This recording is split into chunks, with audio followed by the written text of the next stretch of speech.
रायगड़ा जिला गुडारी ब्लॉक अंतर्गत पेंडिली ग्राम पंचायत ढेपागुड़ा ठारे एक प्राथमिक स्वास्थ्य केन्द्र रही किंतु सेठरे दीर्घ दिन हेलाणी डाक्तर नाहंती। सेही स्वास्थ्य केन्द्र में फार्मासिस्ट कार्यरत रहितबा बेले जड़े स्वीपर रहितबा जणा पड़िछि। सेठरे फार्मासिस्ट डाक्तर कार्य तुलाथुवा बेले सुपर फार्मासिस्ट कार्य तुलाउछंती। या पूर्व किछि मास तले डाक्तर गौरव कुमार एही डाक्तरखाना रे कार्यरत थे। कौनसी कारणरू सेठरू रिजाइन दे चली जाइथुवा बेले वर्तमान सुधा एठारे डाक्तर आसनथिबा जणा पड़िछि। ए डाक्तरखाना को 4 कोटी ग्राम पंचायत लोके तथा पेंडिली मधुबन खारीगुड़ा करलाघाटी स्वास्थ्य सेवा निमंते निर्भर करिथांती। किंतु एठारे डाक्तर नथिबारु साधारण लोके बेआईन भावे खोला जाइथुवा क्लिनिक रे स्वास्थ्य परीक्षा कराई ठकामी रे शिकार हेउछंती अंचलवासी। ए मेडिकल रे डेलीवरी वार्ड अछि, बेड अछि किंतु एलएचपी नाहंती। रक्त परीक्षा करने निमंते अत्याधुनिक जंत्रपाति एवं मेसीन रहितबा बेले एलटी नाहंती।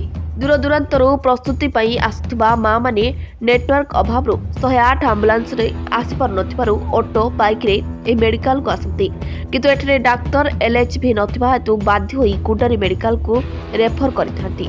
एही 12 तारिख दिन रायगड़ा जिले में 40 जन डाक्तर को खाली पड़िथबा मेडिकल रे पोस्टिंग देछि।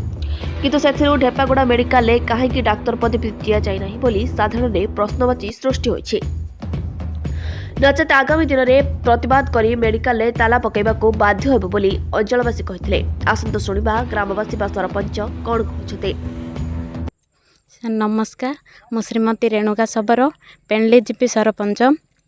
आमर ढेपागुड़ा जो मेडिकल अच्छी से डॉक्टर नथिबार आमर पंचायतवासी बहुत असुविधा होती। जमती हे गर्भवती महिला और शिशु जो मानकर देह खराब होची से गुडारी जावाई पड़ुची। ये मेडिकल थे भी गुडारी जावाई बहुत कष्ट जावाक पड़ुची। मु इनचार्ज थी डॉक्टर को भेटी से माने किसी भी समस्यार समाधान करना से मु गणमाध्यम प्रकाश करुच्ची जे डॉक्टर जमती हेल्ले भी इनचार्ज जो जो डॉक्टर अच्छा से चार्ज आसिक जॉइन होगापी मुझे रिक्वेस्ट करुचे। गत 12 तारिख रे जो डॉक्टर काउंसलिंग है से डॉक्टर अनेक मेडिकल को डॉक्टर देते किंतु ढेपागुड़ा मेडिकल रे डॉक्टर देइछन्ति कि ना ए विषय कौन कहबे।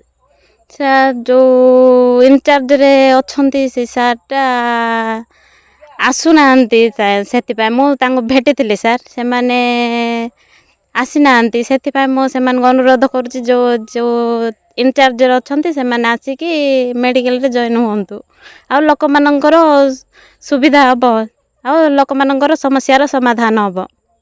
धन्यवाद। गौड़ढेपागुड़ा बासिंदा मो ना हूँ भवानी शंकर पंडा। आम ये डॉक्टर न बहुत असुविधा होमर गर्भवती महिला एवं आमर विभिन्न प्रकार रोगी सुगर बोलतु जंडिस बोलतु आ ब्लड प्रेशर बोलतु जहाँकि आमर जी रोगी अच्छा बहुत हैरान होती जेहेतु गोटे कारण डॉक्टर नहांती। गौड़ढेपागुड़ा आज पर्यंत डॉक्टर नहांती। ये किसी दिन पूर्व डॉक्टर गवर्नमेंट डिक्लेयर करते 40 डॉक्टर आमर रायगड़ा डिस्ट्रिक्ट को दिगला किंतु आम गौड़ढेपागुड़ा गुडारी ब्लॉक गौड़ढेपागुड़ा मेडिकल एपर्यंत गोटे डॉक्टर सरकार देना।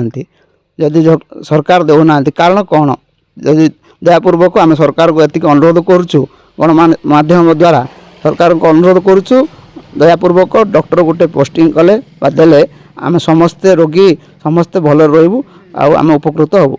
एति कही डेलीवरी केस आसले केमती कोन हम डेलीवरी केस आइला बहुत असुविधा होची कारण डेलीवरी केस एठी विभिन्न प्रकार सुविधा कराई किंतु एठी एलएचबी नाहांती जद्वारा डेलीवरी माँ मैंने आसुँच से हैरान होची से बाध्य करके ढेपागुड़ा ठू गुडारी की स्थानांतर करा जाउची। जदि गुडारे न हो पारला सिठू गुणपुर अन्य जगह को स्थानांतर कर जाउची। मुख्य कारण होची एठी डॉक्टर तो सहित एलएचपी दीदी एठी नाहांती। दयापूर्वक आ प्रति ध्यान दियंतु। पूर्व एटा डॉक्टर होतले कि नाही डॉक्टर तो आसु आम पूर्व आसुले डॉक्टर जन आमर से जास करुले किंतु एठी किए डॉक्टर रहू नांती। पूर्व गौरवचंद्र साहू थे से बहुत भल डॉक्टर थे किंतु तांका पर कौन डॉक्टर एपर्यंत आसी ना।